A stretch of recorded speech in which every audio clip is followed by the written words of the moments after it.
আচ্ছা দর্শক, সত্যি করে বলুন তো, আপনার পিচ্চি যখন এইরকম একটা এই যে মাস্টার পিস এঁকে এনে আপনার সামনে ধরে, আপনার ফার্স্ট রিয়াকশন কি হয়? মনে মনে ভাবেন না, ধুর, এটা কি হাতি না ঘোড়া? কিছুই তো বুঝলাম না। আজ আমরা কথা বলবো আমাদের লাইফের সবচেয়ে কিউট প্যারা থুরি কিউট মানুষদের নিয়ে। ঠিকই ধরতে পেরেছেন, আমাদের বাচ্চারা।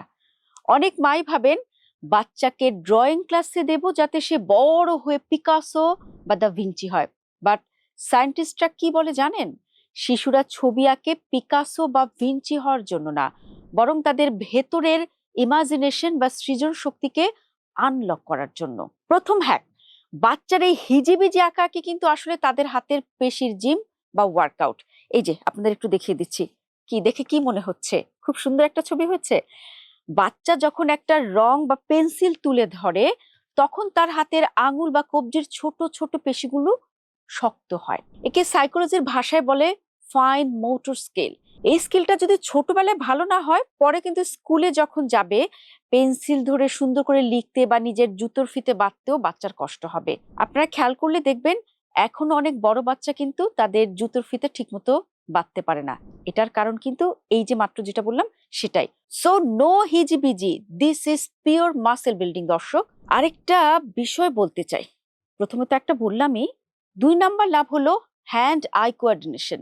কাগজ একটা নির্দিষ্ট বর্ডার লাইনের ভেতরে রং করা কিন্তু মুখের কথা না, চোখ দিয়ে দেখে হাতকে ঠিক সেই জায়গায় থামানো, এই পুরো প্রসেসটা শিশুর ব্রেইনকে সুপার অ্যাক্টিভ করে তোলে। এর ফলে বাচ্চার মনোযোগ দেওয়ার ক্ষমতা বা অ্যাটেনশন স্পেন এক লাফে অনেক বেড়ে যায়।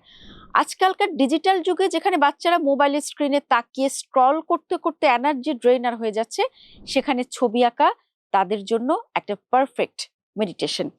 আমরা যদি এই ছবিটার দিকে একটু তাকাই দর্শক, দেখবেন যে এটির কোনো নির্দিষ্ট বর্ডার লাইন নেই, কিন্তু যেই শিশুটি ছবিটা এঁকেছে তার খেয়াল করুন, সে কিন্তু একটি নির্দিষ্ট গণ্ডির মধ্যে ছবিটি শেষ করেছে। এটি হচ্ছে তার পারফেক্ট মেডিটেশন। এবার আসি আমার সবচেয়ে ফেভারিট পার্টে, আবেগ প্রকাশ বা ইমোশনাল রিলিজ। অনেক সময় বাচ্চারা মুখে বলতে পারে না যে তাদের মনে কি চলছে। হয়তো স্কুলে কোনো ফ্রেন্ডের উপর রাগ হয়েছে বা কোনো কিছু দেখে ভয় পেয়েছে। সাইকোলজিস্টদের মতে বাচ্চারা তাদের সেই না বলা ভয়, আনন্দ বা ক্ষোভ কিন্তু ছবির মাধ্যমে বের করে দেয়।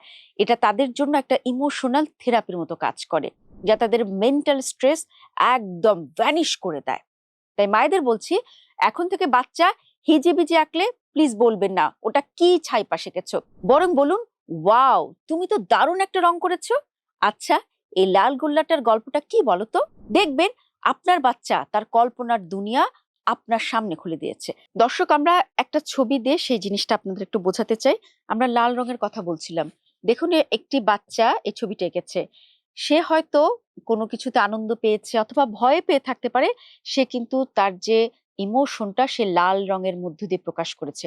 এখন আপনি যখন মা হিসেবে বা বাবা হিসেবে তার ছবিটার প্রশংসা করে বলবেন যে ওয়াও, তুমি কি সুন্দর ছবি এঁকেছো, তখন কিন্তু সে কেন ছবিটা এঁকেছে, সেই ছবিটার পেছনে কি আনন্দ আছে নাকি তার কোনো ভয় আছে, সে কিন্তু আপনাকে পুরো গল্পটা খুলে বলবে।